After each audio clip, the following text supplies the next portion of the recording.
Hola, hola. Rafa, ¿qué tal? ¿Todo bien? ¿Todavía venís de camino? Sí, aquí voy manejando todavía, que va, el camino hoy estuvo fatal. A mí me faltan como unos quizás 10 15 minuticos en llegar, pero aquí voy oyendo. Ah, bueno. Sí, aquí se vino un aguacero ahora cuando fui a recoger a mi hijo que caían hasta pulpos caían, pero exagerado, exagerado. Y aquí también, todo el camino ha sido lloviendo. Y ¿Vos viajas, un carro atravesado, varado, fatal. vos viajas hasta Cartago desde dónde? Yo vivo en Cartago Centro Ujú. y trabajo en San José Centro. En San José. Sí, entonces ahí toca pegarse la presa. Ujú, ujú. Sí, sí, sí. ¿Qué le iba a decir? Sí, yo en el carro que tenemos ahora tiene algo, a mí no me gustan los vidrios polarizados para estas épocas. Correcto. El vidrio polarizado más el aguacero cerrado y un motociclista o un ciclista No se ve. sin chaleco y sin luz, usted vuelve a ver por retrovisor y no ve nada. Sí, sí, correcto. Correcto, no se ve. Entonces me parece peligrosísimo. Y no se puede bajar el vidrio porque se empapa uno, ¿verdad? Sí, sí, ahí no hay botaguas que te salve. Sí. Bueno, voy a entrarle aquí al asunto. Cristian, gracias por conectarte. Perfecto. Mm,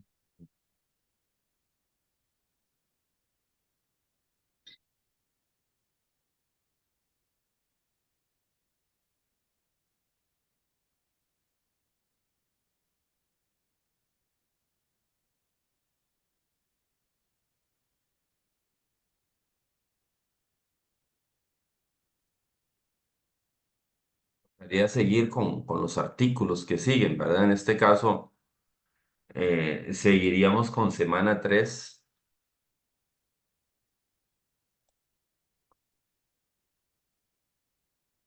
Sí, yo ahí lo estuve leyendo hasta el artículo 15 Ujú. y ahí incluí dentro del glosario la palabra hipostática, me pareció importante esa. Eh, no, no, no me, no me acuerdo ahorita, ahí las tengo que subirle el archivo, pero me acuerdo que hipostática estaba dentro de las nuevas que incluí. Ok, sí, sí, existen términos muy técnicos, ¿verdad? Eh, que en el contexto de iglesia donde uno se desenvuelve tiene que aterrizarlos, ¿verdad? Vieras que me quedé picado la semana pasada picado es una forma de decir, ¿verdad? En realidad no es picado. Es Es interesado, sí, sí, yo lo sí, entiendo, yo lo sí, entiendo, sí. curioso. Es que picado suena como de, sí, puede sonar, puede malinterpretarse. Con lo que me dijiste que sentías fundamentalista la Declaración de Chicago, ¿verdad? Sí, sí, sí, sí. Casi te digo, ya por fuera de curso, que te iba a preguntar qué te parece fundamentalista de la declaración, ¿verdad? Pero, Sí, sí, sí, profe, y ahí lo podemos conversar y totalmente abierto a escuchar otras perspectivas, pero le resumo muy rápido. Bueno, igual hace años que no la leo. Me acuerdo ujú, que yo leí un librito de un autor, Graham Machen, de un nombre vacilón, sí, Graham Machen se escribe, ajá, donde él justamente contrasta este tema de lo que él llama el modernismo, así lo llamaba ujú, él, el ujú, modernismo. Pero, y él usó mucho la Declaración de Chicago, de hecho que creo que fue uno de los firmantes incluso, sí, este, y ellos en su contexto particular, que no, eso no se los critico, ellos estaban pues haciendo una defensa de, digamos, de un cristianismo ortodoxo, ujú, pero donde, digamos, yo no llego hasta ahí, no cruzo la calle con ellos, ujú, es en que muchas veces ellos, lo que yo llamo fundamentalismo es en sentido de asumir la inerrancia y la infabilidad, eh, digamos, mi problema no es la inerrancia y la infabilidad, sino las interpretaciones literalistas ok, que se cobijan bajo la inerrancia y la infabilidad. Entonces, bajo ese pretexto, la lectura llana del texto la usan para justificar cosas, ¿verdad? ujú, Entonces, digamos, en los Estados Unidos, como usted bien lo sabe, me imagino, profe, que lo ha estudiado, la esclavitud era defendida desde ujú, el cristianismo. O sea, líderes cristianos, bautistas, presbiterianos, de tradición puritana, que uno podría ujú, decir, wow, la meca de la ortodoxia, sí, pero ujú, era gente que tenía segregación racial en escuelas y colegios. Era ujú, gente que tenía segregación racial en sus iglesias y que venían de una corriente que avalaba la esclavitud. Y lo hacían sí, desde la ignorancia y la infabilidad, ¿verdad? Porque ellos sí, hacían una lectura muy, muy llana. En la Biblia de ujú. esclavitud, sí. La Biblia condena la esclavitud, no. Por lo tanto, practiquémosla, ¿verdad? Entonces, es como en esos ejemplos que no cruzo yo la calle en ese Te voy sentido, ¿verdad? te voy a decir de dónde nace la inquietud. Digamos, yo la utilizo en algunos cursos, pero Ya, la utilizo, digamos, suscribiéndola, por decirlo así, ¿verdad? Ajá. Pero ya veo por dónde va tu inquietud. Bueno, la inerrancia y la infabilidad, hay diferentes formas de entenderlas, ¿verdad? correcto, correcto. ¿Verdad? Desde posiciones más extremas, que seguro que, de seguro son las que más te resfrían, ¿verdad? Correcto, correcto. Muy buen Hasta, término. hasta más moderadas, ¿verdad? Mm, Correcto, correcto. Pero como le digo, yo entiendo, o por lo menos me abro a entender ujú. que la declaración que ya tiene casi que un siglo, creo que ya casi ronda el siglo, esa declaración, o por ahí anda, como 70 80 años. Tanto, Eh, no era en los eh, 80. no, no, profe, yo creo que eso fue en los 60. Ah, Bueno, ahí lo podemos revisar. tengo que Pero revisar. sí, pero entiendo que ellos estaban teniendo broncas internas, Ujú, seminarios en los Estados Unidos que se estaban dividiendo por estos temas, ¿verdad? Entonces, o sea, ellos hicieron una respuesta histórica adecuada, pero en algunas otras cosas se usó como pretexto, ¿verdad? Para tal vez llegar a conclusiones desacertadas, qué sé yo, tonteras que uno ha escuchado, ¿verdad? Esto de la vestimenta de la mujer. Entonces, ujú, la Biblia dice que la mujer no se viste como el hombre. Entonces, como que se toma ese pretexto de una interpretación literalista para justificar cosas que francamente no, de verdad, no tienen Rica. mucho proceder. Pero va Sí. por ahí, profe, pero Ujú, de ninguna forma considerar como que es un documento obsoleto o que no tiene valor, para nada. Sino más ujú, que todo mi crítica es como con el uso que se le da, como, ujú. como usted bien lo ha dicho, ¿verdad? Hay gente que lo usa de una forma muy extrema, ¿verdad? Sí. Yo generalmente enseño lo que llamo eh, una interpretación literaria, no literal. Muy, muy, L- muy apropiado decirlo así. Ujú. Literaria es que el género literario que estoy leyendo o estudiando me orienta acerca de si debo interpretar literalmente o no literalmente, ¿verdad? Correcto, correcto. Un temazo, un temazo, Sí, sí. sí, sí, sí, sí, sí. Vieras que, eh, bueno, a los que nos gusta esto, digamos que no escatimamos en entrarle al tema, sobre todo porque hay responsabilidades, ¿verdad? Hay responsabilidades de diferente tipo. Pero bueno, voy a empezar con la presentación. Estamos en semana 3 Voy a... Ah, profe, perdón, nada más cierro el comentario con esto. Ujú. Que esto mismo, como usted, ¿cómo fue que usted dijo? Me resfría. Sí, sí, sí, sí, sí, sí. Es un Eso es, costarriqueñismo, ¿verdad? En sí, sí, otro lado sí, no se entendería. sí, pero se lo capto muy bien. Vieras que yo también me resfrío en este tipo de cosas con los catecismos y las confesiones, Ujú.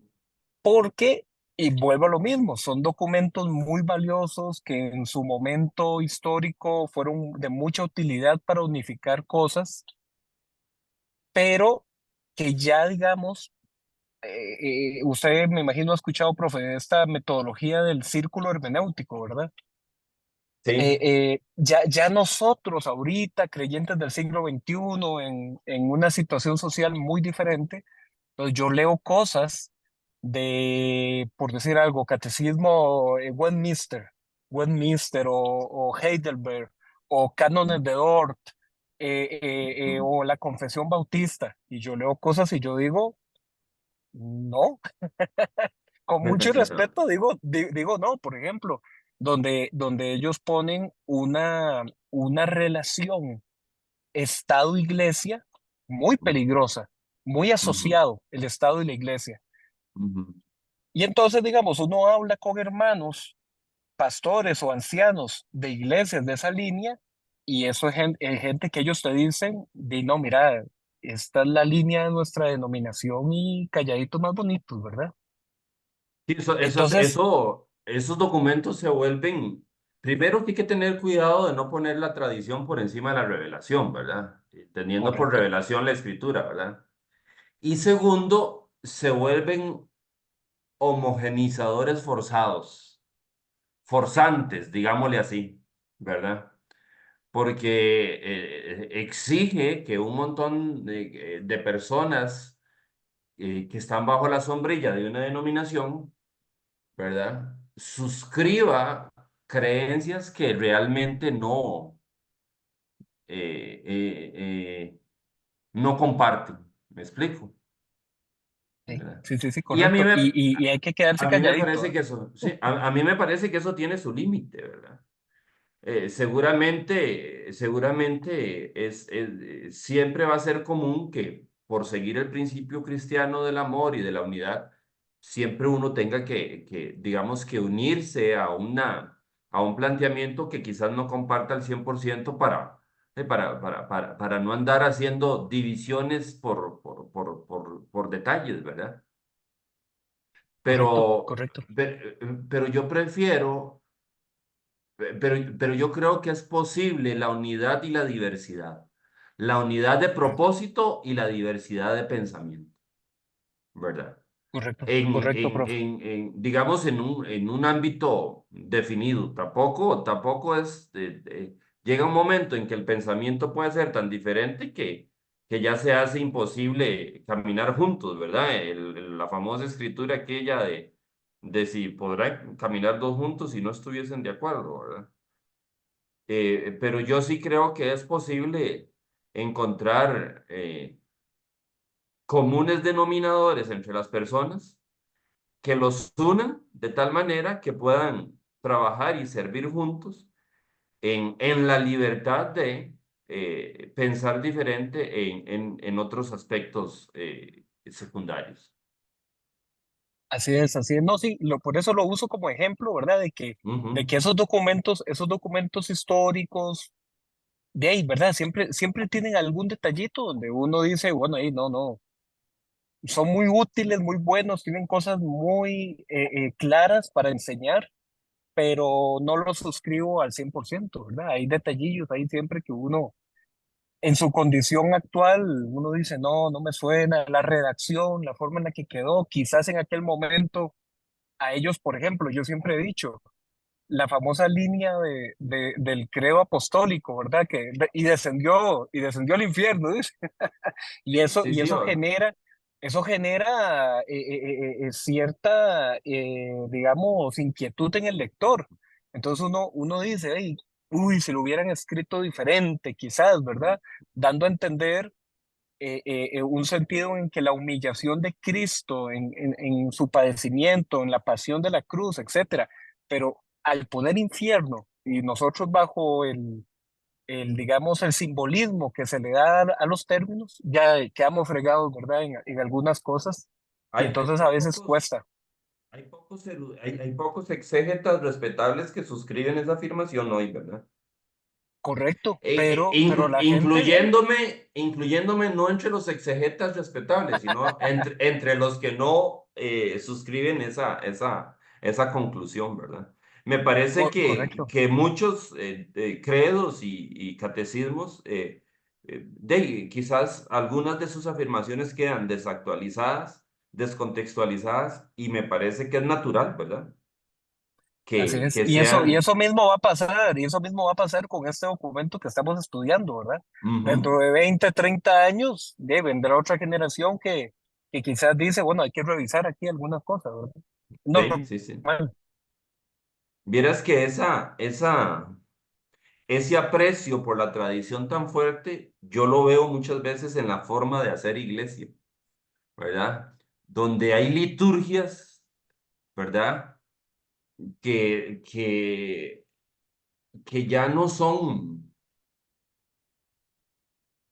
¿cómo le llamo? Es que si, podrían criticarme si digo atractivas, que ya no son que ya, porque van a decir eso, no, es que no tiene que ser atractiva o no, ¿verdad? Que ya no son funcionales para nuestro contexto, ¿verdad? Y hay correcto. denominaciones históricas que se adhieren a liturgias que usted dice, no, con razón esta gente, esta iglesia no crece, ¿verdad? Con razón la población que tiene es 80% para arriba de cierta edad y tiene tres o cuatro jóvenes que son los hijos del pastor y de los diáconos, ¿verdad? Y nadie más, pero ningún joven se acercaría ahí o cosas de ese tipo, ¿verdad? Correcto, Ujú. correcto. Bueno, mucho que hablar y muy poco tiempo. Voy a entrarle al tema, semana 3, ¿verdad? Artículo Adelante. 3. Seguramente nos queda, nos va a sobrar tiempo otra vez, ¿verdad? Por ser solo nosotros dos. Entonces, básicamente igual, voy leyendo y subrayando lo que considero que es más importante. Voy a orar. Señor, gracias por el tiempo que nos regalas para aprender, para crecer, para conversar, para edificarnos juntos. Te honramos y te bendecimos, Dios, y confiamos en tu dirección, en que tú traerás claridad de palabra, de pensamiento, Señor, y pureza de motivos, Dios. En el nombre de Jesús, amén y amén. Bueno, artículo 3 dice, afirmamos con los credos de Nicea y de Calcedonia que Jesucristo es a la vez verdaderamente Dios y verdaderamente hombre. Dos naturalezas unidas en una persona para siempre, ¿verdad? Quizás aquí lo importante sería, o de lo más importante sería, pues evitar el error que a veces es inconsciente, pero se podría dar, ¿verdad? Que alguien piense que Jesucristo era 50% Dios y 50% hombre, ¿verdad? Que sería relativamente natural que alguien lo piense o que la descripción de la doctrina como tal podría inducir a error, ¿verdad? La ortodoxia cristiana no habla de un Cristo que es 50% Dios y 50% hombre, sino de un Cristo que es 100% Dios y 100% hombre, ¿verdad? Pero una sola persona y que esas dos naturalezas están unidas para siempre. O sea, que hoy junio del 2024, Cristo sigue siendo Dios y sigue siendo hombre. Claro, sigue siendo hombre, ¿verdad? Con un cuerpo exaltado, ¿verdad? Glorificado o diferente en algún sentido al que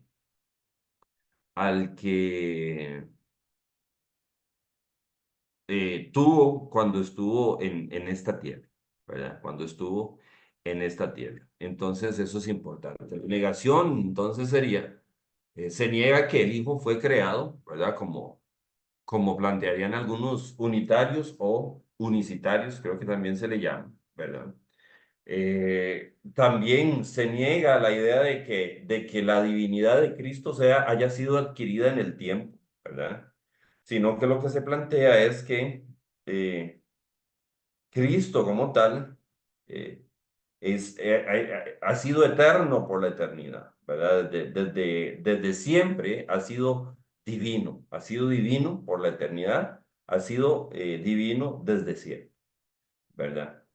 Y se niega también que el cuerpo y el alma humanos de Jesucristo existieran antes de la encarnación del Hijo en la historia. O sea que el cuerpo humano y el alma humana de Cristo, ¿verdad? Son obtenidas por Él, ¿verdad? En la encarnación, ¿verdad? Antes de eso existía Cristo como Dios, ¿verdad? De manera incorpórea, ¿verdad? Como corresponde a la divinidad, y es la encarnación la que hace que Cristo tome por primera vez cuerpo y alma humanos, ¿verdad? No sé si hay preguntas o inquietudes o comentarios sobre esta, Cristian. Y no, todo clarito, profe, quizás solamente un comentario como así de curiosidad, como hablábamos hace un rato. ¿Cómo ve usted las personas que interpretan una serie de epifanías del Antiguo Testamento como si fueran, lo llaman Cristo preencarnado? No sé si ha escuchado ese término. Sí, sí, sí, sí. De alguna gente que interpreta que, por ejemplo, que en el Antiguo Testamento, cuando se habla del ángel de Jehová, es una alusión a Jesús preencarnado, etcétera, etcétera. Esa es una doctrina que se hizo popular, ¿verdad? Hace algún tiempo y, bueno, que no sé, no sé qué opinión le merece. Mira, vamos a ver.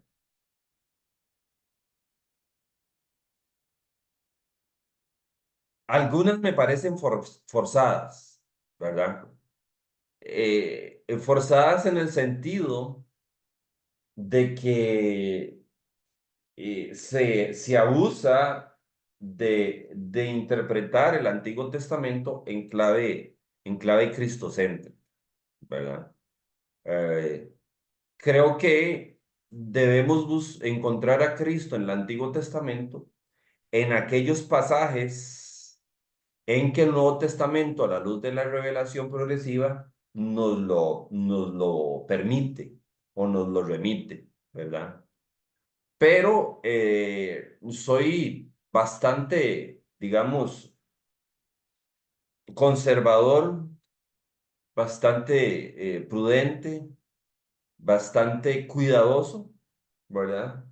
De no identificar de manera ligera, ¿verdad? Cualquier teofanía del Antiguo Testamento con la persona de Cristo, ¿verdad? Porque me parece que los escritos del Antiguo Testamento, ¿verdad? Fueron escritos muchos de las narraciones, en primer lugar, para ser entendidas en sí mismas, ¿verdad? Sin hacer una lectura cristiana de ellos, ¿verdad?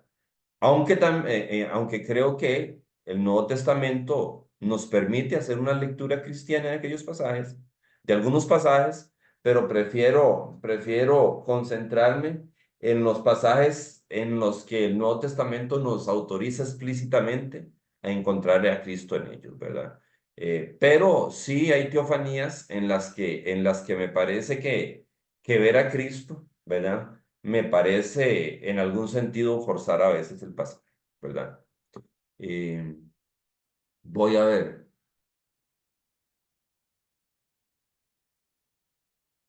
no recuerdo, no recuerdo si en el Nuevo Testamento se nos autoriza explícitamente a ver a Cristo en alguna de esas teofanías. No sé si en el libro de Hebreos, ¿verdad? Pero digamos que mi Sí. tendencia, Cristian, ¿ah? Mi No, no, tendencia es a no identificar en esas teofanías a Cristo. Prefiero identificar algún ángel cuando así lo se plantea, ¿verdad? O si es muy evidente, ¿verdad? Que no es un ángel, sino que es Yahvé, por así, aparecido de alguna manera, no hay nada que me obliga a identificar a la persona de Cristo con esa aparición, digamos, divina. Podría ser no necesariamente Cristo como tal. Tiendo a ser cuidadoso en eso. Sí, no, yo me muevo en esa misma postura Ujú, al respecto. Profe, yo acabo de llegar a mi casa, ujú. 5 minuticos nada más, me paso a la computadora principal y ya casi me conecto. Ok, te vas a desconectar 5 minutillos. Sí, me desconecto y ya casi Ok, regreso. retomo cuando regreses. Gracias. Listo.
Profe, Ahí está.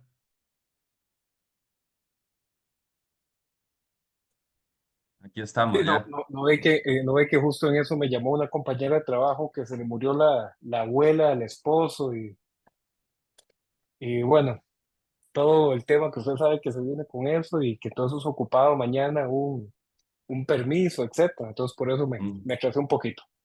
listo, listo. Así te estaba diciendo que en esos casos yo particularmente me siento más metiéndole contenido al pasaje que extrayendo contenido del pasaje, ¿verdad? Sí, Entonces, no sé si me explico con esa expresión. sí, sí, claro. Eso, yo me acuerdo, bueno, eso no es tan reciente, pero a veces es como una moda que se recicla, ¿verdad? Ujú. Y con esta, digamos, este tema de los tipos y los Anti, antetipos y arquetipos y todo este tema que encontramos de vínculo entre el antiguo y el nuevo, ujú, yo siempre en estos temas he aconsejado y yo mismo lo uso para mi propio estudio. Yo voy a hacer vínculos entre el antiguo y el nuevo donde la Biblia hace los vínculos. Si no, no.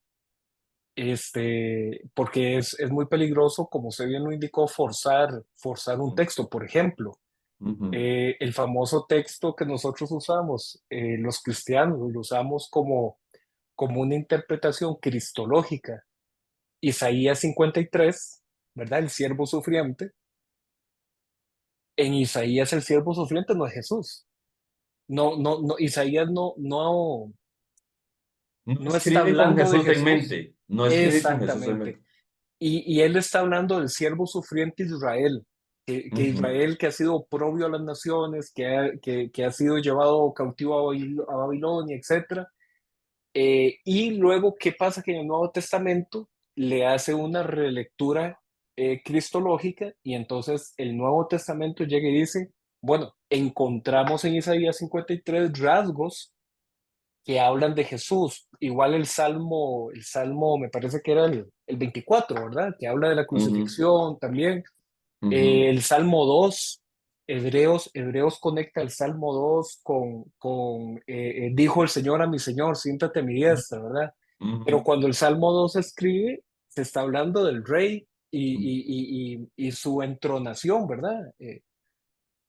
Entonces, sí hay en estos temas una serie de vínculos que el Nuevo Testamento hace, pero no lo hace en todos los Sí. lugares. Hay lugares donde guarda silencio y lo más prudente es nosotros también guardar silencio. Yo me atrevo a señalar algunos ecos, ¿verdad? Que no son explícitos en el Nuevo Testamento, ¿verdad? Pero lo hago bastante comúnmente cuando hay algo que solo me adquiere sentido, eh, asociándolo conceptualmente, aunque el Nuevo Testamento no haga la asociación explícita, ¿verdad? Pero Eh, haciendo las advertencias del caso, ¿verdad? Uno le advierte sí, sí. a su escucha, Mm. ¿verdad? Ahora, Por ejemplo, en lingüística cristiana se maneja la lógica, ¿verdad? De que lo que es común para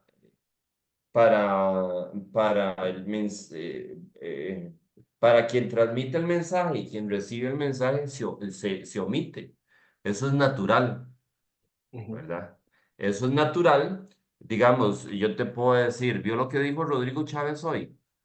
Yo no necesito explicarte a vos quién es Rodrigo Chávez, porque nosotros tenemos un contexto en común que nos hace darlo por sentado y eso se omite. Entonces, cuando en el nuevo, digamos, cuando en la Biblia existen elementos que son comunes para el escritor y para el destinatario, ¿verdad? Pero que no es, que nosotros como intérpretes no estamos familiarizados con eso. Entonces, esas omisiones digamos que tenemos que llenarlas a veces para que algunas cosas adquieran sentido. ¿Me estoy explicando con eso? ¿verdad? totalmente. Te Eso voy a nos decir dos. pasa. Ajá. Adelante.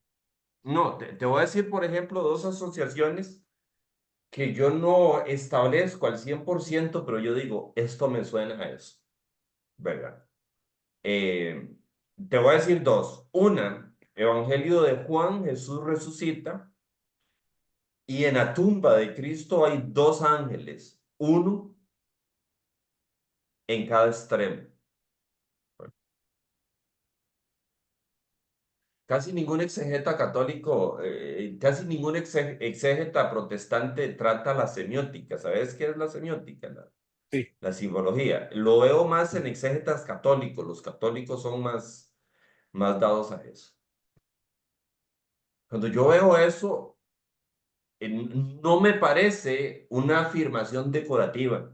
Como decir, había un florero en la esquina.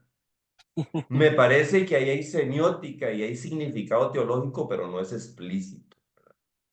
Entonces, cuando yo empiezo a pensar qué hay en común entre el escritor y los oyentes, por ejemplo, me remite era el propiciatorio el que tenía, o era la tapa del arca, el que tenía un ángel acá en cada esquina.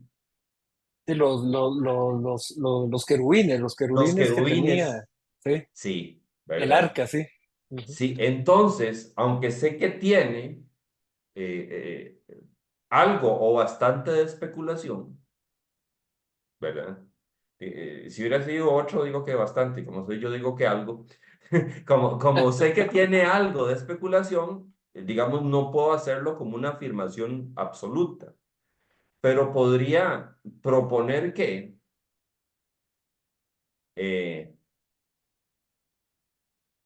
que hay un eco en el Evangelio eh, orientado a indicar que el lugar donde es puesta el cuerpo de Cristo, donde llega la sangre al final. Recuerda que la sangre se rociaba Ujú. sobre el propiciatorio y todo. Ujú. Que hay un eco donde el escritor del Evangelio, ¿verdad? Podría estar remitiendo al lector a la tumba de Cristo como el propiciatorio, como el lugar donde la sangre de la víctima fue colocada para redención. Eso es uno, ¿verdad? No sé si me explico. Usted me dice, no, hombre, profe, se la fumó muy verde, mejor no se moje tanto. No, no, Después, interesante. después, eh, estaba, cuando leo en Efesios capítulo 5 cuando leo cuando leo las diferentes relaciones, ¿verdad? Que implican sujeción y obediencia, ¿verdad? Mujeres sométanse a sus esposos, hijos sométanse a sus padres, eh, siervos sométanse a sus amos, ¿verdad? Me cuesta no ver un eco, ¿verdad? Del pasaje de Joel. ¿Verdad? Y en los postreros días derramaré mi espíritu sobre toda carne. Y dice, vuestros hijos y vuestras hijas, primer par, hombre y mujer, ¿verdad? ¿Qué más dice? Los ancianos Los ancianos y los jóvenes, tendrán. Ujú. el segundo par, padre y los siervos y las siervas. Ujú. ¿Verdad? ¿Verdad? Entonces, a mí me parece, cuando yo leo Efesios, creo que Pablo, vamos a ver, Pablo implica una sujeción mutua, ¿verdad? Esposas, respeten a sus maridos, maridos, amen a sus esposas. Hijos, obedezcan a sus padres, padres, ¿cómo? No No lleven exasperen. sí, a vuestros hijos. Vea que están, ¿verdad? Y siervos, obedezcan a vuestros amos y amos traten con consideración a sus siervos. Vean que hay un solo Señor, etcétera, etcétera, ¿verdad? A mí me parece que aquella profecía de Joel donde desde mi punto de vista, la era del espíritu iguala, eh, iguala poblaciones que socialmente estaban en relaciones de poder, ¿verdad? Hombres, mujeres, padres, hijos, amos y siervos, ¿verdad? Eh, eh, Tiendo a creer que Pablo está haciendo un desarrollo de lo que significaría en términos de relaciones entre estos pares, hombre, mujer, padres, hijos, siervos, amos, un desarrollo de la profecía de Joel, ¿verdad? Como que en la era de la gracia, en la era de la iglesia, en la era del evangelio, ¿verdad? El Espíritu Santo tiende a igualar estas relaciones, ¿verdad? Pero no son explícitas, ¿verdad?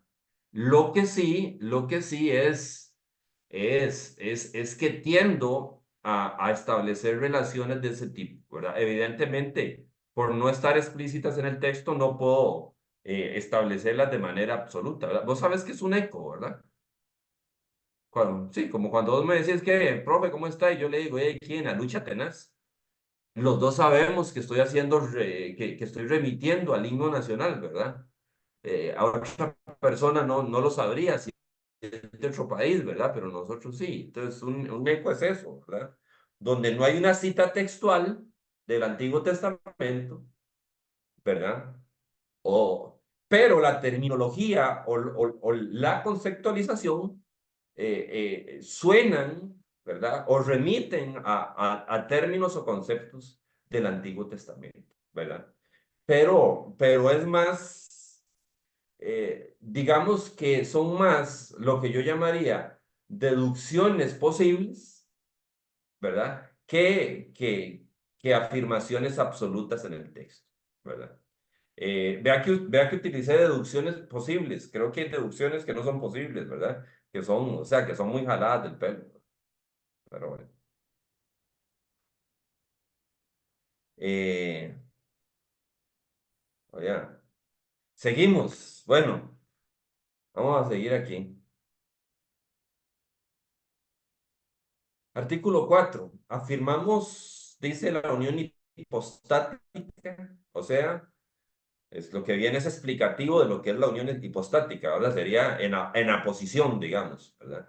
Que las dos naturalezas de Jesucristo están unidas en su única persona, ¿verdad?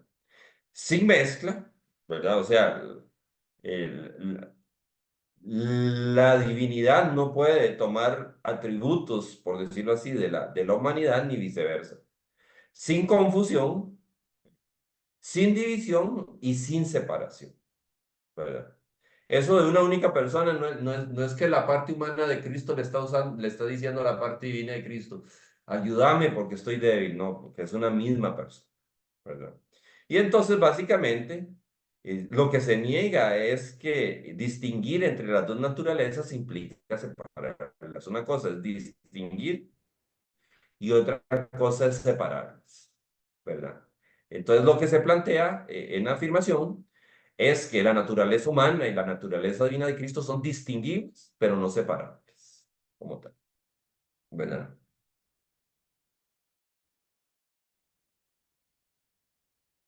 Mira, no te dejes reaccionar al tema de los ecos. Profe, es que se le está quedando un poquito como pegado eh, la cámara y el audio. Ok, voy a cambiar de red.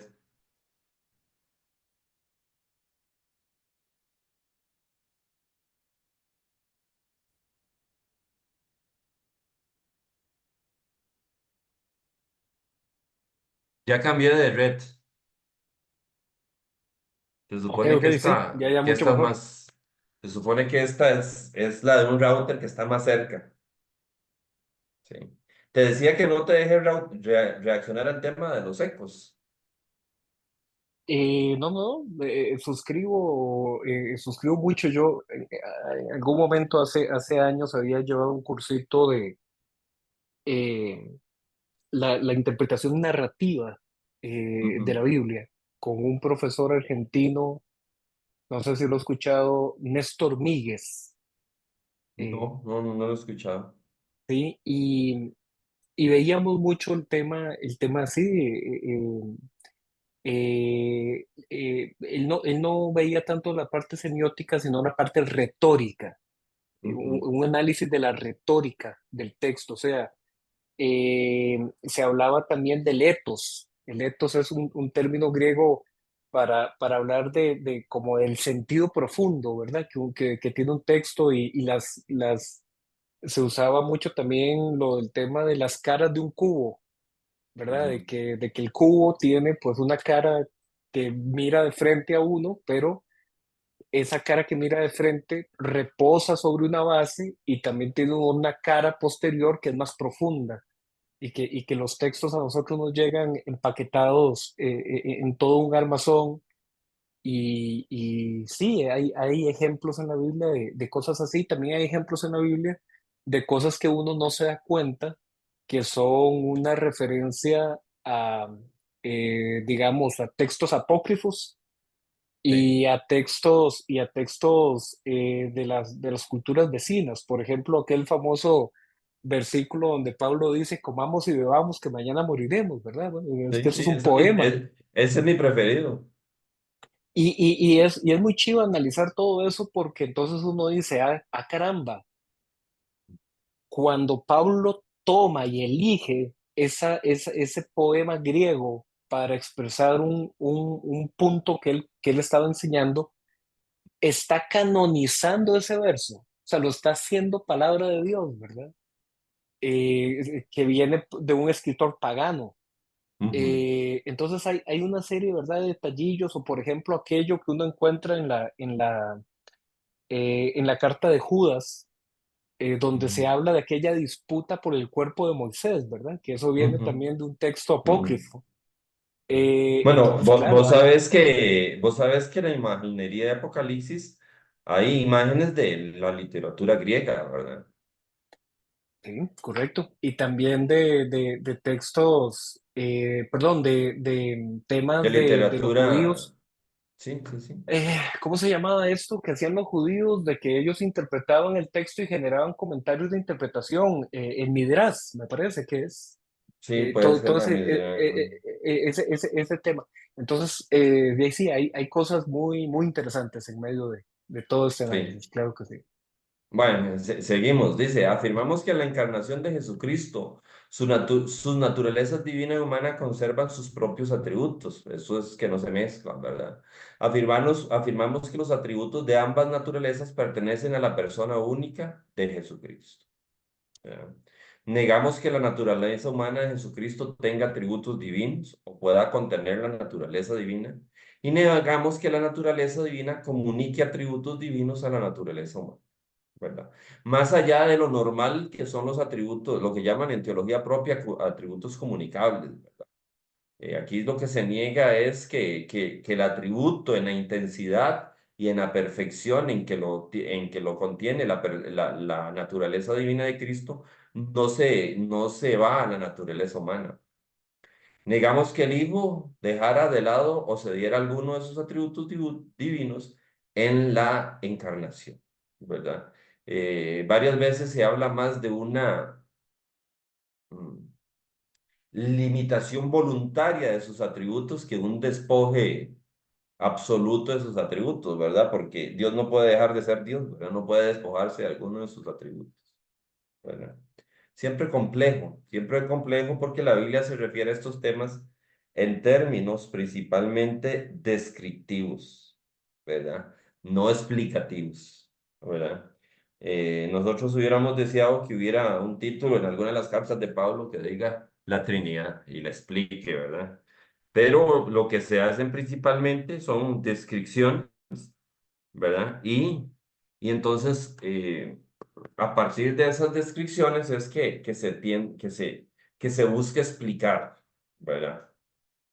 Y eso siempre es complicado. Bueno, afirmamos que Jesucristo es la imagen visible de Dios, ¿verdad?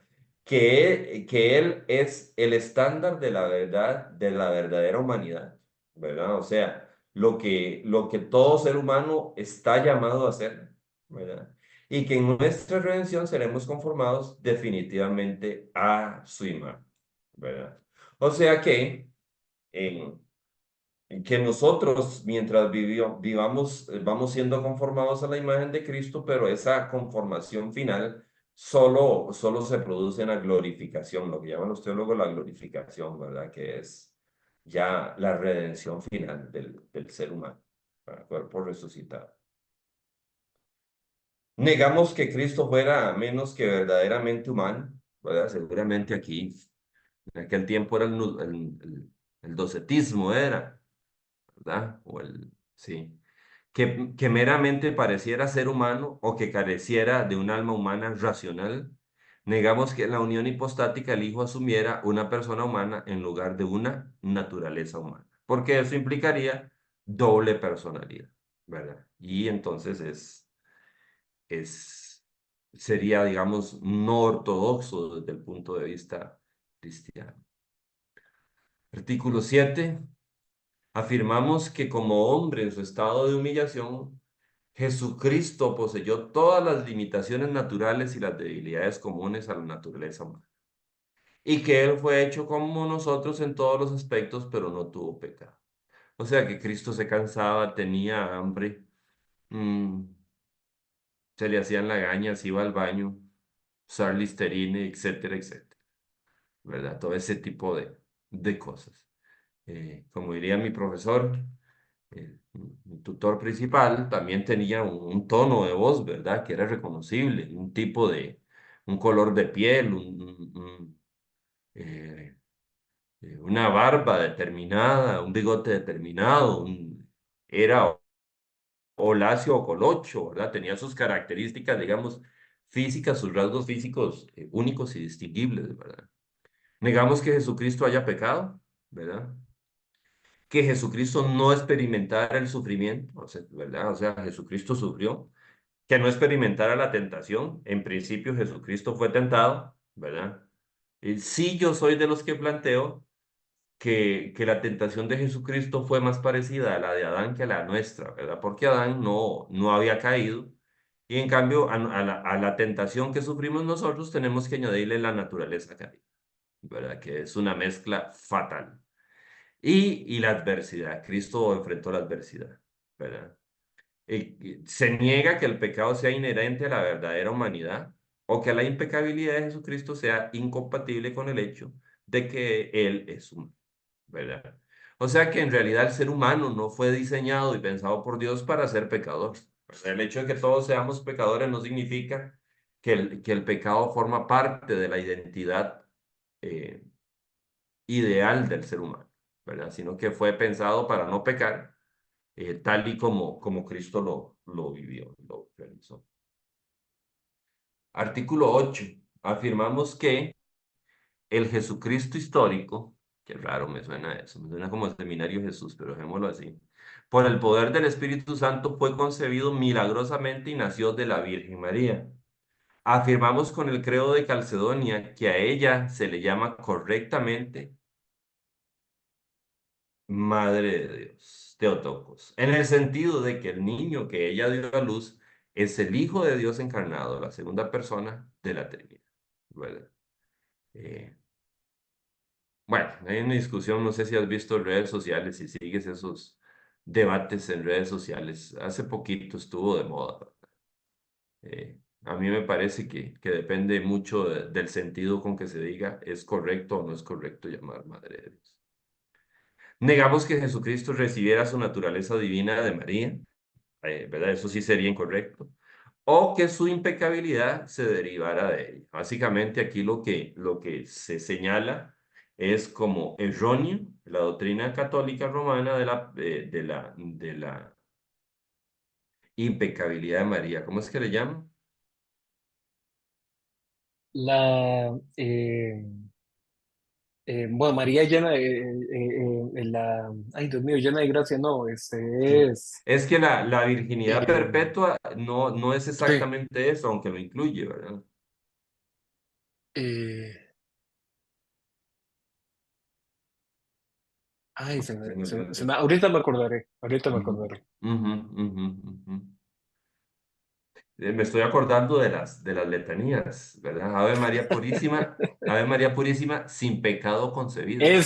Esa La es. concepción, sí, Ujú. sí, sí, sin pecado concebida. Sí. Bueno, se niega a eso, ¿verdad? Eso nos distingue como evangélicos, ¿verdad? Ok, Correcto. Hace poco una persona me preguntó eso, me dice, si tuvieras que distinguir la principal diferencia, porque tanto católicos como evangélicos asumen la Biblia como fuente, digamos, de su doctrina, pero si tuvieras que diferenciar la principal cosa, y yo respondí el marianismo. sí, Para mí creo que el marianismo es lo que más nos divide, y ya después hay otras cosas secundarias como la Eucaristía, los sacramentos, etcétera. Pero el marianismo yo lo comparto nos distingue. totalmente, Cristian. Yo lo comparto porque, bueno, tengo que confesar que, bueno, como académico soy, leo teología católica y comentarios bíblicos católicos, ¿verdad? Entonces, seguramente nosotros no estaríamos como protestantes de acuerdo, por ejemplo, en que en la Eucaristía la hostia se convierte en el cuerpo de Cristo como tal, ¿verdad? Ahora, cuando uno lee la exégesis de ellos, digamos que tiene cierta consistencia, no la compartimos, pero tiene cierta consistencia y tiene cierta argumentación, ¿verdad? Lo que sí es, me parece totalmente sacado de tono, es el nivel de marianismo en un Nuevo Testamento que desde mi punto de vista por ningún lado es mariano, pero por ningún lado, ¿verdad? De hecho que inclusive está aquel pasaje, ¿verdad?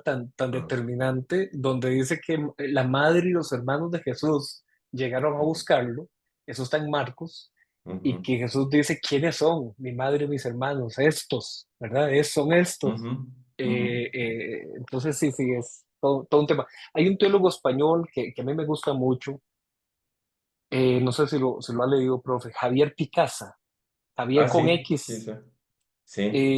Y él tiene un libro sobre María. Yo me acuerdo que hace un tiempo, unos años, lo leí, pero puchica, lo endulzan demasiado. O sea, lo asumen de una forma muy casi romántica, como la importancia de que se conserve lo femenino.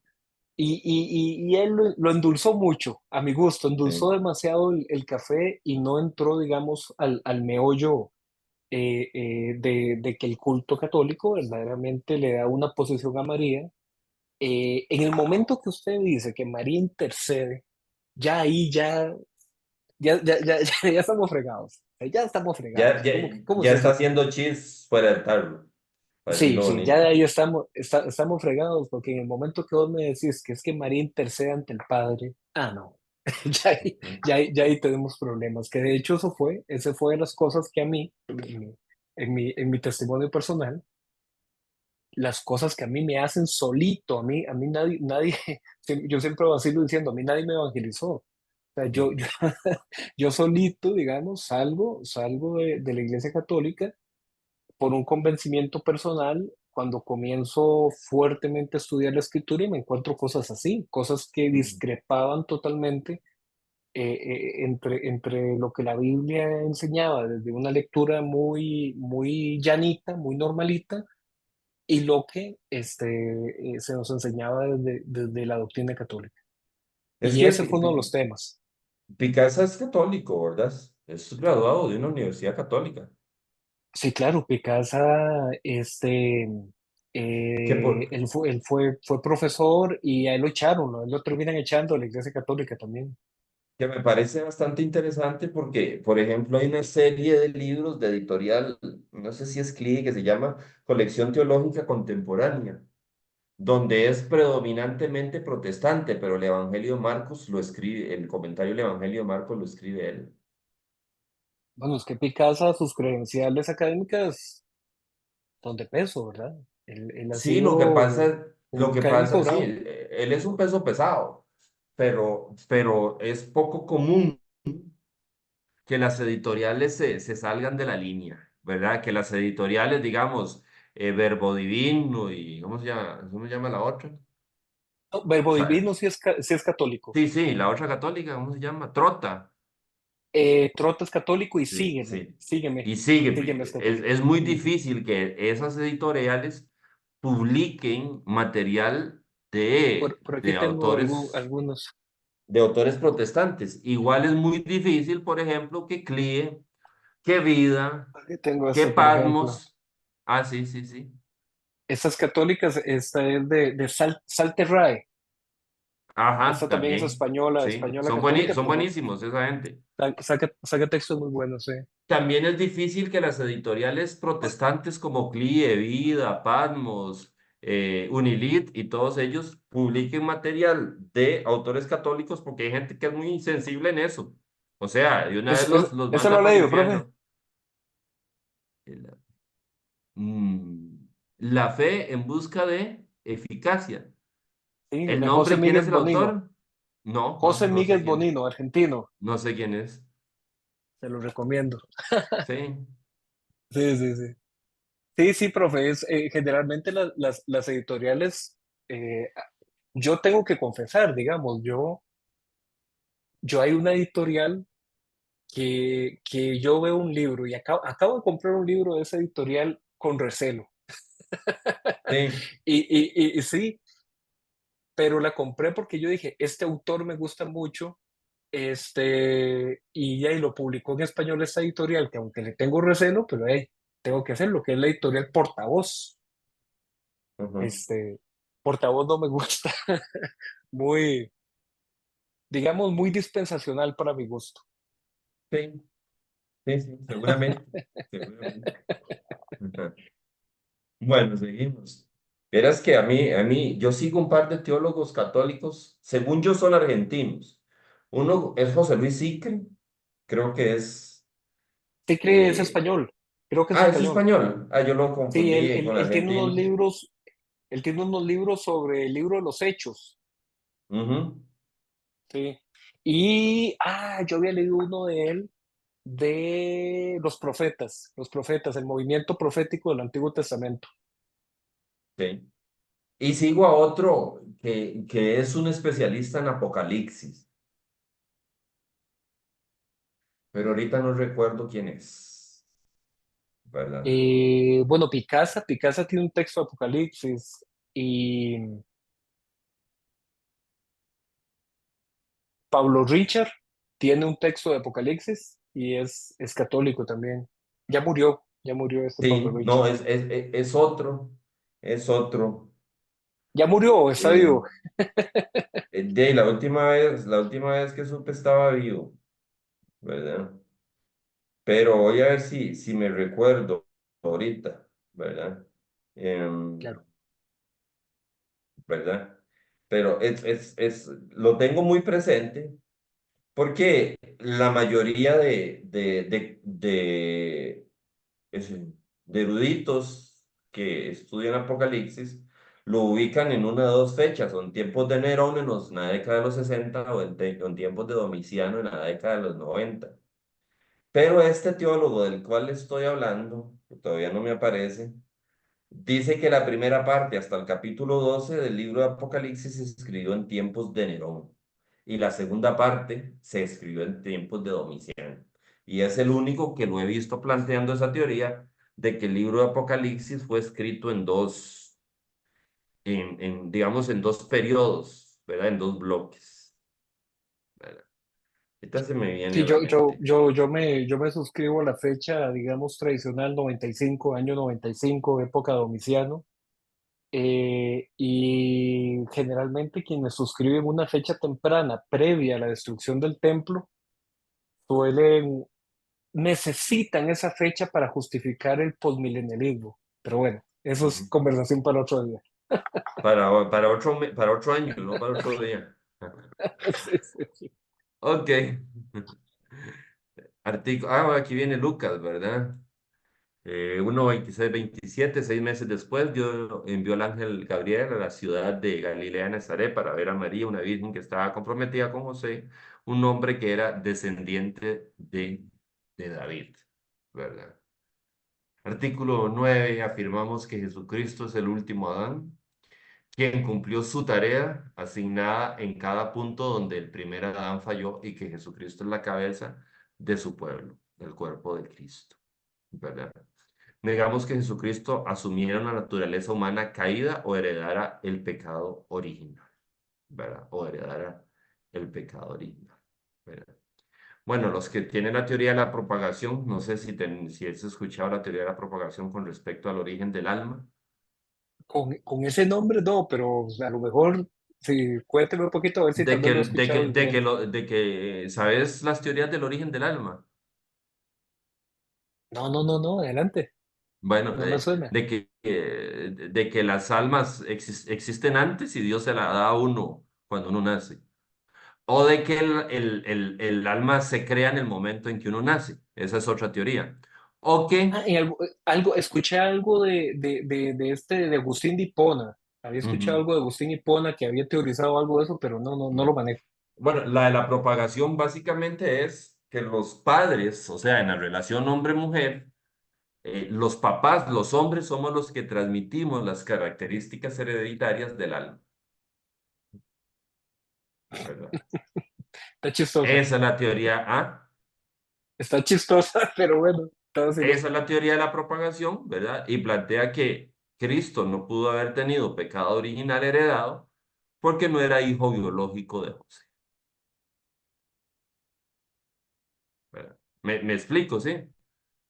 sí, sí, la entiendo, pero se me hace Ujú. un poquillo La pregunta pues, que busca artificial. responder la pregunta que busca responder es de dónde viene el alma, ¿verdad? Las características, digamos, eh, de la parte inmaterial del ser humano, por decirlo así, ¿verdad? Que no todas, que se entiende que no todas son desarrolladas socialmente, sino que algunas podrían ser heredadas, ¿verdad? Miras, Cómo nos cuesta en general a los creyentes y a los no creyentes también, cómo nos cuesta aceptar el misterio, ¿verdad? Le queremos buscar los pelos en la sopa a todo, ¿verdad? Y el sí, es misterio, extraño porque ay, a veces tratando de responder al misterio, se plantean cosas tan absurdas que es mejor quedarse en el misterio que afirmar algo, sí, ¿verdad? sí. Ya me piqué. Ahora cuando cierro la pantalla busco el libro de este comentarista católico, ¿verdad? Según yo argentino, ahora resulta que también es chino o algo así, ¿verdad? Ok. Artículo 10. Afirmamos la obediencia activa y pasiva de Jesucristo, que en su vida perfecta Él cumplió cabalmente las justas exigencias de la ley en nuestro lugar y que Él sufrió el castigo de nuestro pecado mediante su muerte en la cruz, ¿verdad? O sea que Cristo hizo todo lo que era la voluntad de Dios y se abstuvo de hacer todo lo que no era la voluntad de Dios. Negamos en algún punto, que en algún punto Jesucristo haya fallado en la obediencia o el cumplimiento de la ley de Dios. Negamos que Él haya abolido la ley moral, ¿verdad? Si has escuchado que normalmente la ley del Antiguo Testamento las dividen en leyes morales, leyes ceremoniales y leyes civiles. Sí, sí, sí, Sí, y también las leyes, digamos, de orden sanitario, dietéticas, ¿verdad? sí. Eh, En- del tema de la comida, de la vestimenta, las semillas, cosas de ese estilo. Entonces, el grueso, digamos, de los teólogos plantean que, por ejemplo, las leyes ceremoniales fueron abolidas por Cristo, ¿verdad? Porque ya no hace falta más sacrificio, ni matar la ovejita, ni llevar el carnerito, ese tipo de cosas, porque Cristo ya suplió con eso. Pero que, por ejemplo, las leyes morales, ¿verdad? Siguen estando vigentes para nuestros días, ¿verdad? Porque son permanentes, ¿verdad? Artículo 11. Afirmamos que en la cruz Jesucristo se ofreció como una expiación sustitutiva penal, ¿verdad? Esa fue O otra de las sea, palabras que puse ajá, en el rosario. Sí. ujú. Vamos a ver, por los pecados de su pueblo, propiciando la ira de Dios y satisfaciendo la justicia de Dios, y triunfó sobre el pecado, la muerte y Satanás, ¿verdad? Aquí hay varios conceptos, ¿verdad? Primero entender el concepto de expiación, que es un asunto de eliminar el pecado, por decirlo así, de eliminar el pecado, ¿verdad? Sustitutiva remite al hecho de que Cristo muere en nuestro lugar o en lugar del ser humano, ¿verdad? Y penal, ¿verdad? Es que ese intercambio, ¿verdad? La muerte de Cristo en lugar nuestro tiene un valor jurídico, ¿verdad? Tiene un valor jurídico. Hablando, digamos, en términos legales, ¿verdad? ¿Cómo es esto? Vamos a ver. Digamos que mi esposa se va a bañar y yo le digo, no, yo me baño por usted. Ahí, ahí yo la estoy sustituyendo, pero no hay implicaciones jurídicas de eso, ¿verdad? Pero si ella tiene una deuda, ¿verdad? Y la van a meter a la cárcel por esa deuda y yo la pago esa deuda. Yo pago por ella, ¿verdad? Pero ya sí es un hecho que tiene alcances legales, ¿verdad? Que tiene implicaciones jurídicas y legales, ¿verdad? Entonces, básicamente, siguiendo la metáfora penal, ¿verdad? En principio, el ser humano debiera ser castigado por su pecado, ¿verdad? Pero la sustitución de Cristo, ¿verdad? Tiene implicaciones penales y por lo tanto Cristo asume el castigo que le corresponde al ser humano. Por ahí anda, ¿verdad?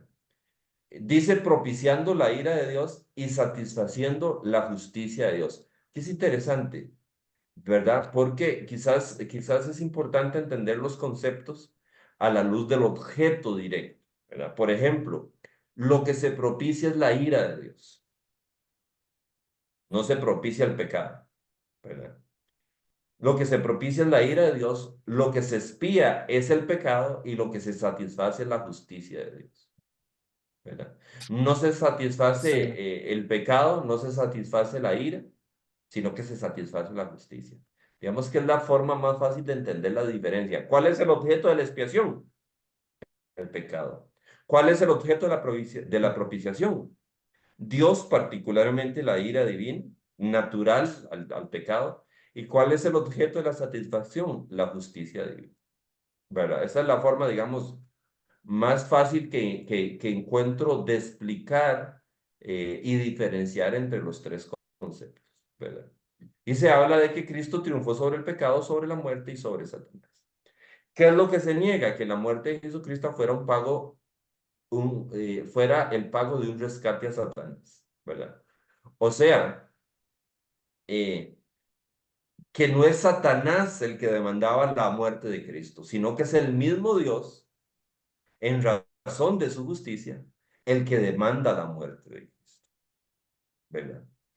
La muerte de Cristo no es una satisfacción a una demanda de Satanás, sino una satisfacción a la justicia divina. ¿Me estoy explicando?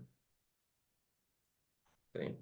sí, sí, sí, correcto, ¿no? Lo que iba a intervenir hace un rato era que casualmente este domingo que me correspondió predicar, este fue el tema, o sea, literal, este fue el tema.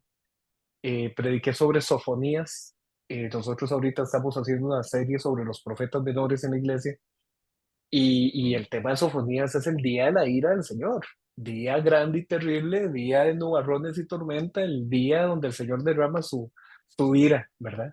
Y entonces yo compartía con los hermanos mucho este tema de cómo eso es la cruz, ¿verdad? Cómo en la cruz Jesús, al que no conoció pecado, por nosotros fue hecho pecado, para que entonces nosotros seamos hechos justicia de Dios en él, ¿verdad? ujú. Entonces, esto fue mucho de la prédica del domingo. Entonces, eso era lo que quería Es conversar. una serie de los profetas menores en la iglesia hace unos años. Se llamaba Sí, nosotros, ¿Ah? no, que nosotros estamos ahorita, Ujú. justamente. Sí. Esa serie se llamaba 12 mensajes mayores de los profetas menores. Ah, muy bonito, muy Mm. bonito. Bueno, negamos que la muerte de Jesucristo fuera un mero ejemplo, o sea, que tenga un valor de modelo, ¿verdad? Un modelaje, que sea un modelaje. Vea, así como murió Cristo, así de sumiso nosotros deberíamos de ser. O sea, pues sí, pero no fue, Cristo no murió así para enseñarnos su misión, sino para pagar nuestro pecado. ¿Me explico? Tiene un valor jurídico, ¿verdad? Una satisfacción jurídica, ¿verdad? Una mera victoria sobre Satanás, tampoco. Sí lo incluye, es una victoria sobre Satanás, pero es más que eso, ¿verdad? O la mera exhibición del gobierno moral de Dios, que también le incluye, ¿verdad? Pero es más que eso, ¿verdad? Más que eso. Son más que esas cosas, ¿verdad? Artículo 12, afirmamos la doctrina de la doble imputación, ¿verdad? O sea, que nuestro pecado se le imputa a Jesucristo y la justicia de Dios se nos imputa a nosotros por la fe. Esto es una figura tomada de la contabilidad, ¿verdad? No sé si ¿cómo se llama? La contabilidad por partida doble, es, ¿verdad? Que tiene que haber equilibrio en las dos columnas, No, ¿verdad? no es mi área, ahí sí le quedo mal, profe. Sí, sí, El sí, área sí, sí. financiera no lo mío. Me de acuerdo, yo tenía que llevar cursos de contabilidad cuando estudié administración, ¿verdad? Básicamente uno tiene que todas las transacciones se anotan en dos columnas, ¿verdad? Pero básicamente se refiere a eso, ¿verdad? Eh, de que hay un intercambio tanto nuestro pecado se le imputa a Cristo, o sea, Cristo es tratado como si hubiera realizado los pecados que nosotros realizamos, y la justicia de Cristo se nos imputa a nosotros, o sea, que Dios nos ve como si nos hubiéramos portado como Jesucristo, como si hubiéramos obedecido como Cristo, ¿verdad? Entonces, en eso Que radica. me recuerda eso, me recuerda tanto eso el libro de los Efesios, Ujú. donde los Efesios habla en Jesús, ¿verdad? En Jesús, Sí. que constantemente lo Ujú. repite, en Jesús, ustedes, Ujú. ¿verdad? Ujú. Fuera de él, ¿no? Eso es lindísimo ese tema. Digamos que Me acuerdo hace unos días que estaba leyendo, que estaba leyendo esto, hasta que paré los ojos, porque cuando leí esto de la doble, dije yo por dentro, ay Dios mío, que no me salgan con la doble predestinación. le para el pelo. Se me paran los ojos del pelo, sí. No, la doble imputación. Ok, dice, negamos que el pecado se ha pasado por alto sin juicio, ¿verdad? O sea, que Dios nos haya perdonado así de manera ligera o de gratis. Dios nos perdona de gratis para nosotros, pero Cristo pagó, no fue de gratis para Cristo. La gracia Negamos, cara y la gracia barata. sí, la de Bonhoeffer es. Sí, Eh, sí, lindísimo libro ese. Me negamos que la acuerdo una vez, obediencia. usé ese texto, me acuerdo, para un campamento joven, imagínate. Ujú. Dice, negamos que la obediencia activa de Jesucristo no nos sea imputada, ¿verdad? Entonces, en eso consiste la doble imputación, ¿verdad? O sea que eso es un principio, hoy está hablando muy administrativo, ¿verdad? Eso es un principio también de administración, todo cuesta. Puede ser que no le cueste a uno, pero le cuesta a otro, ¿verdad? Como cuando el IMAS le da comida a alguien, ¿verdad? Es gratis, sí, es gratis para el que la recibe, pero a alguien le está costando, ¿verdad? No, esto funciona igual, ¿verdad? La salvación es gratis, es gracia para nosotros, ¿verdad? Pero le costó a Cristo, ¿verdad? Le costó a Cristo, no fue que quedó sin pagar la deuda, es que Cristo la pagó, ¿verdad? Artículo 13. Afirmamos que al tercer día Jesucristo se levantó de los muertos y que fue visto en la carne por muchos, ¿verdad? Y negamos que meramente haya parecido que Jesucristo murió. Eso me suena al seminario de Jesús también, ¿verdad? O que solo su espíritu haya sobrevivido, ¿verdad? O sea, que el cuerpo de la resurrección no fuera verdaderamente el cuerpo de carne resucitado. O que su resurrección haya acontecido meramente en el corazón de sus seguidores, ¿verdad? O sea, básicamente lo que se afirma aquí es una resurrección literal. Sí con un cuerpo glorificado, pero una resurrección literal del cuerpo de Cristo, ¿verdad? No una apariencia de resurrección, ¿verdad? Pero Eh, diferenciándola del tipo de resurrección de Lázaro, por ejemplo. Sí, claro, Lázaro vuelve a la vida en su mismo cuerpo. correcto. Y Jesús vuelve a morir. resucita, ajá, Jesús resucita en un cuerpo glorificado. Ujú, ujú, correcto. Sí, sí. Primera de Corintios. En primer lugar, les he enseñado lo mismo que yo recibí. Interesante, ¿verdad? Hablando del seminario de Jesús, fue con usted que hablábamos, peloteamos del Cristo de la fe y el Cristo, el Sí, Jesús sí, histórico, ¿verdad? Básicamente, la vez pasada. Pablo dice, la fe que yo enseño, la recibí, ¿verdad? No la invento yo, como si estuviera Sí, hablando hoy en lo que día. lo que los estudiosos llaman el querigma, Sí, la predicación es ese así, mensaje recibido y y continuado. transmitido. Sí. Ujú. Que conforme a las Escrituras, Cristo murió por nuestros pecados, ¿verdad? Aquí está el valor penal de la muerte de Cristo. Y que también, conforme a las Escrituras, fue sepultado y resucitó al tercer día y que se apareció a Cefas. No sé por qué le decía Cefas. Y luego a los 12. Y ahí sigue, ¿verdad? Ahí sigue la lista de apariciones. Artículo 14, afirmamos que en su estado de exaltación, Jesucristo es las primicias de la resurrección, que Él ha conquistado tanto el pecado como la muerte y que nosotros en unión con Él también seremos resucitados, ¿verdad? Negamos que el cuerpo resucitado y glorificado de Jesucristo fuera un cuerpo totalmente distinto al que fue puesto en la tumba del huerto. Vamos a ver, aquí hay que entender que lo que se niega es que lo que se afirma es que hay una identidad del cuerpo que murió con el cuerpo que resucitó. Pero no se afirma que tenga las mismas características, porque es un cuerpo glorificado. Pero lo que sí se afirma es que hay una identidad, una correspondencia, llamémosle así. El cuerpo que resucitó se corresponde con el cuerpo que murió, tanto así que las marcas de los clavos estaban, ¿verdad? ¿Verdad? Negamos que nuestra resurrección sea meramente una resurrección de nuestro espíritu aparte de nuestro cuerpo, ¿verdad? O sea, por analogía, nuestra resurrección futura, ¿verdad? O nuestra transformación futura, ¿verdad? Va a ser similar a la de Cristo, ¿verdad? Va a ser similar a la de Cristo. O sea, vamos a resucitar o ser transformados de manera que nuestros cuerpos van a tener características diferentes, ¿verdad? Pero hay una correspondencia, una identidad entre nuestro cuerpo resucitado y la percha que andamos ahorita, ¿verdad? Entonces, digamos que eso es lo que plantea este artículo de fe, ¿verdad? Artículo 15. Afirmamos que Jesucristo ascendió a su trono celestial, a la derecha de Dios el Padre que actualmente rige como rey y que regresará visiblemente en poder y gloria. Negamos que Jesucristo se equivocara acerca del tiempo de su regreso, ¿verdad? Como algunos afirman que Cristo pensaba que iba a regresar un poco pronto, ¿verdad? Pasajes de difícil interpretación, ¿verdad? Esos donde se dan esas afirmaciones de Cristo, ¿verdad? O de los evangelistas. No pasará esta generación hasta que hayan visto al Hijo del Hombre venir en su gloria. Bueno, pero bueno, básicamente esta es la Yo creo afirmación que y el la enredo negación. lo tenemos nosotros, ¿verdad? El enredo lo tenemos nosotros, eh,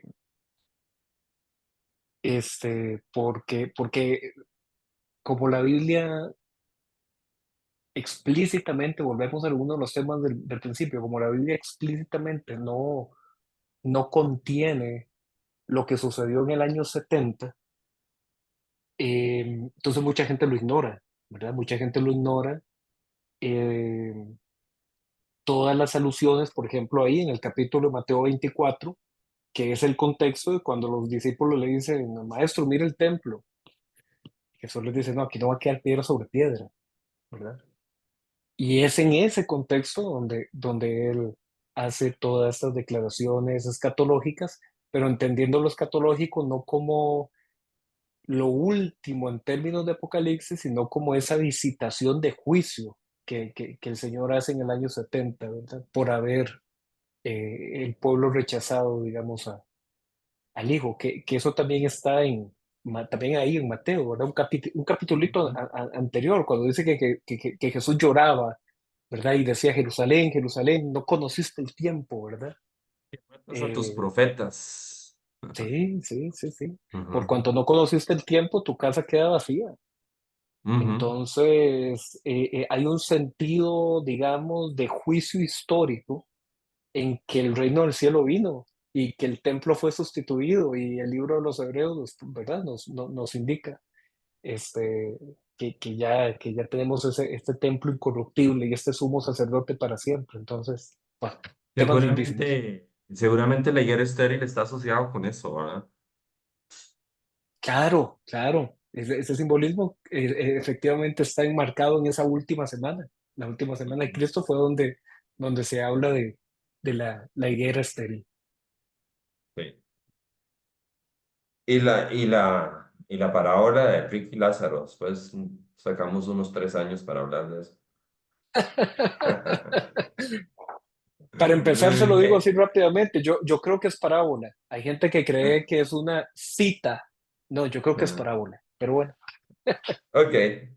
Hechos 1, 6 al 11. Entonces los que estaban reunidos con él le preguntaron, Señor, ¿vas a devolverle a Israel el reino en este tiempo? Y él les respondió, no les toca a ustedes saber el tiempo ni el momento que son del dominio del Padre. Esto es una versión, no, no es Reina Valera, fin. Y ujú, ahora qué jodido porque yo recibí mis discipulados en Reina Valera y me aprendí los versículos en Reina Valera. Entonces aquí, y tiendo a decir que el Padre tiene su sola potestad, si no me equivoco, en lugar de esto. Pero cuando venga sobre ustedes el Espíritu Santo, recibirán poder y serán mis testigos en Jerusalén, en Judea, en Samaria y hasta lo último de la tierra. En versión ultra popular, ustedes lo que les toca es testificar y dejen que los tiempos los maneje Dios, ¿verdad? Después de haber dicho esto, ellos lo vieron elevarse y ser recibido por una nube que lo ocultó de sus ojos, mientras miraban al cielo y veían como él se alejaba. Dos varones vestidos de blanco se pusieron junto a ellos y les dijeron, varones Galileos, ¿por qué están mirando al cielo? Este mismo Jesús que ustedes han visto irse al cielo vendrá de la misma manera que lo vieron desaparecer.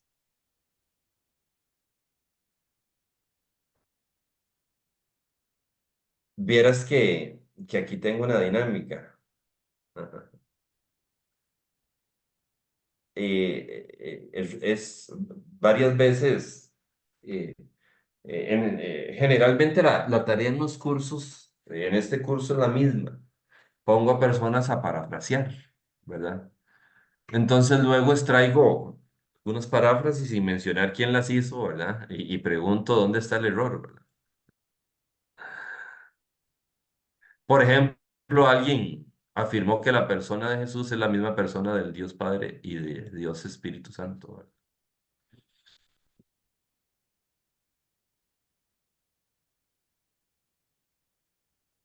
Alguien también afirmó, esto también apareció en una paráfrasis, que la unión hipostática es la unión entre la naturaleza humana de Jesús con la naturaleza divina de la tercera persona de la Trinidad. Ahí hay un error también, ¿verdad? correcto. Con la Ujú. tercera. Sí, sí, sí, sí. Entonces, cuando está el grupo, los pongo a levantar la mano y todo eso, pero hoy estamos solo nosotros dos, bueno, y Rebeca, que nos ve ahí a la distancia. Esta es otra paráfrasis que en algún momento se hizo. Nuestro pecado es imputado a Cristo y su justicia nos es imputada a nosotros. Lo anterior debe ser concebido dentro del marco de la fe. Entonces, todos los atributos de Dios Jesús no son imputados, sino solamente su justicia. Hay un error teológico Chica, también. qué delicado, pero hay varios que, que creen eso, ¿eh? Ujú. Verás que el ejercicio aquí no resulta tan efectivo porque solo somos usted y yo aquí, más Rebeca que nos ve a la Ujú. distancia. Cuando los grupos han sido de 8 y de 10, esta sección es grande, ¿verdad?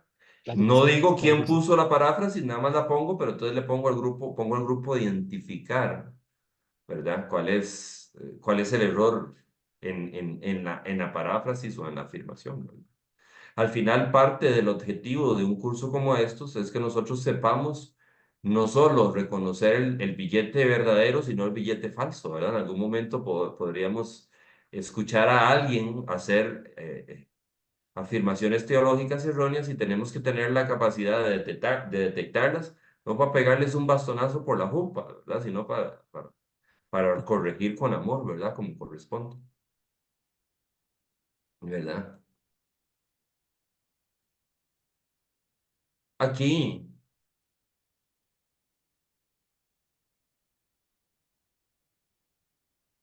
eh,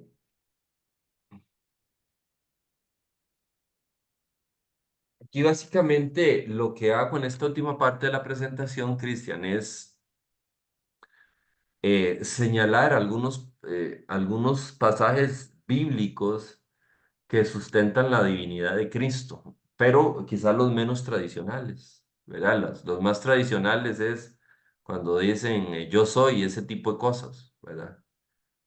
Aquí básicamente, ¿verdad? Eh, básicamente lo que planteo es que la profecía de Joel anuncia que Dios va a derramar su espíritu sobre toda carne. ¿Verdad? Esa es la profecía de Joel, que Dios va a derramar su espíritu sobre toda carne. ¿Verdad? En Hechos, ¿verdad? La palabra derramar ajá, tiene como sujeto, ¿verdad? Tanto a Dios en un sentido general como a Cristo, como la persona de Cristo específicamente. ¿Estoy explicando? Entonces, Sí, Hechos 2:17 dice, sucederá que en los últimos días, dice Dios, derramaré mi espíritu sobre todo el género humano. ¿Verdad? ¿Cuál es el sujeto de la oración? ¿Quién va a derramar el espíritu? sí, Dios mismo, Dios mismo. Dios, ok. Luego sigo leyendo, versículo 21, y también dice que todo el que invoque el nombre del Señor será salvo. En la profecía de Joel, ¿cuál es el nombre del Señor que hay que invocar? Sí, Dios entendido como Dios Padre, Jehová, Yahvé. Ya ve, por decirlo así. Ujú. Cuando el pasaje es citado en el libro de los Hechos, sucede algo que es bastante interesante. Está Pedro ahí en su sermón.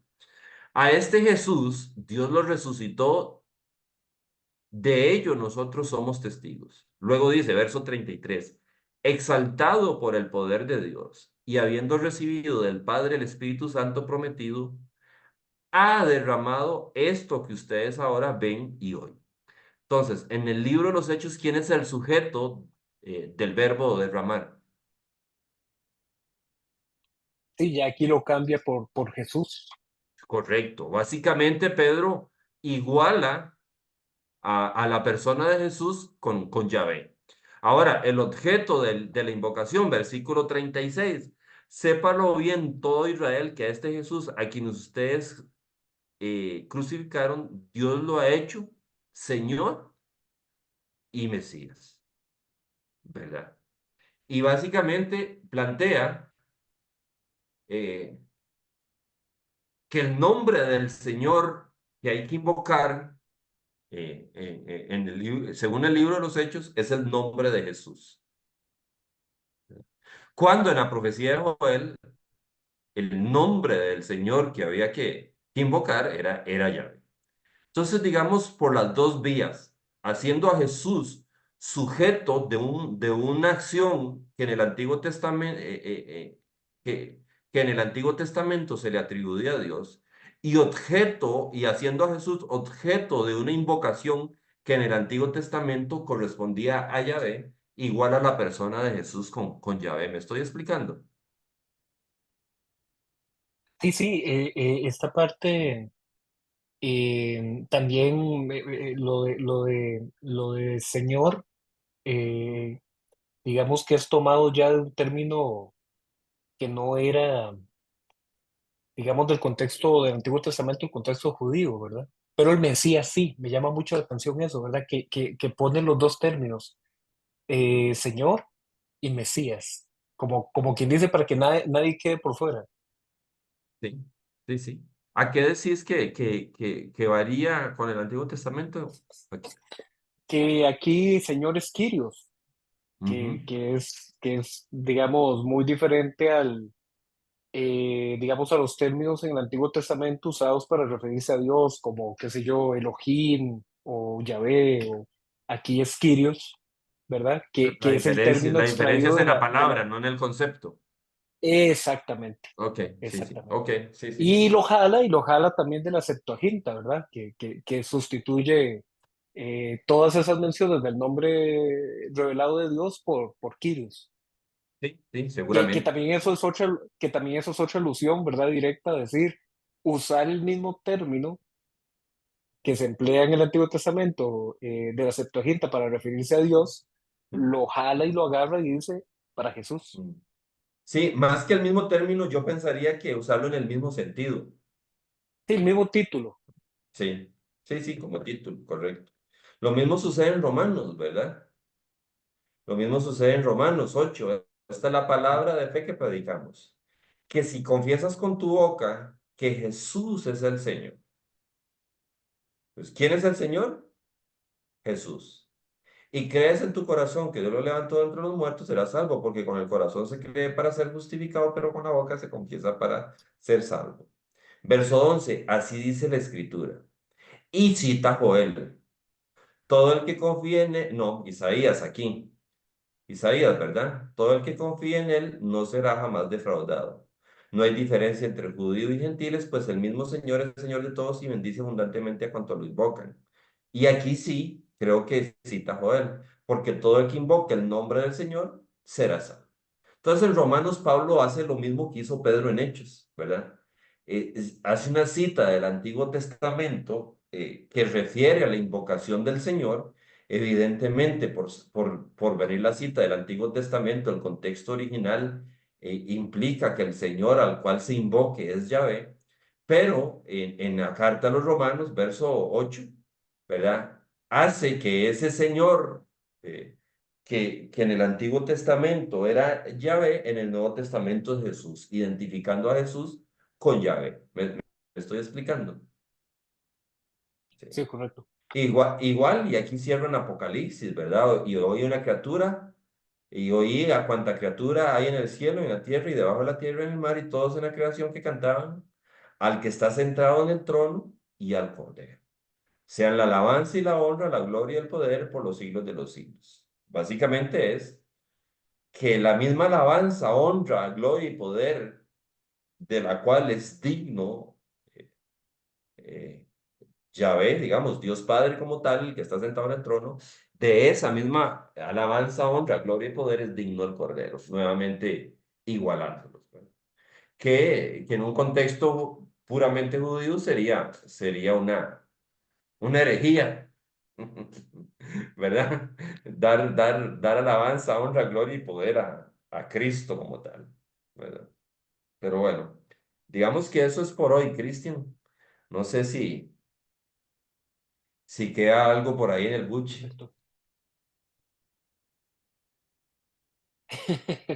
Perfecto. No, no, y varios temas que hoy hemos soltado, pero que son así para otro rato con tiempo y calma de seguir dándole vuelta, ¿verdad? Sí, sí, sí. Mira, voy a ver si No, encuentro. estos temas son fundamentales. O sea, entender eh, si Jesús no es Dios, mm, en términos que diría Pablo, somos los hombres más dignos de conmiseración, decía en Corintios, ¿verdad? Él lo decía en el término de si Jesús no ha resucitado, ¿verdad? Pero yo lo parafraseo y digo, si Jesús no es Dios, somos, somos los más dignos de conmiseración porque vana vendría a ser la fe. mm. Arens es creo que es argentino, que trata el tema de Apocalipsis bastante bien, Eduardo Arens. Eduardo Arens. Sí, ese sí Sí. yo creo que sí es argentino, sí. Sí, ese Y no lo he leído, pero lo conozco de las referencias que hace don Juan Stan. Hace mucha referencia a textos de él. sí, Para sí, criticarlo muchas sí. veces. No. Y en algunos seminarios donde me dejen, digamos, doy el curso de Juan, por ejemplo, con un texto, con un comentario, con un texto de un comentarista católico, ¿verdad? Que es Wickenhauser, ¿verdad? Suena nombre como defensa central de la selección de Alemania, ¿verdad? Pero es teólogo. Eso sí, yo siempre pido permiso y hago algunas advertencias, ¿verdad? Les digo, mire, Claro. cuando lleguen a Juan capítulo 6 él va a referirse al texto de Juan 6 de la, ¿verdad? De este es mi cuerpo y esto es mi carne, y lo va a hablar en términos eucarísticos, ¿verdad? Entonces, no tiene usted que ir a tirarse de un puente porque él dice Eucaristía en lugar de acción de gracias y ese tipo de cosas. Nada más tiene que entender que la explicación del pasaje viene desde una teología católica y tratar de omitir esas cosas para que saque provecho del montón de erudición que se puede extraer de ese autor acerca de todo el Evangelio. Sí, no, ese no lo he escuchado. Sí, vieras que es bastante, tiene planteamientos bastante interesantes, pero bueno. Listo, Cristian, muchas gracias, ¿verdad? Saludos a Rebeca. Rebeca es bien fajada, ¿verdad? O sea, no se espera mucho para ver la clase, rapiditico está mandando tareas y escribiendo. Saludo a la Qué distancia bueno, qué y bueno. que Dios les guarde, les bendiga y les proteja. Un abrazo. Nos vemos, saludos. Chao.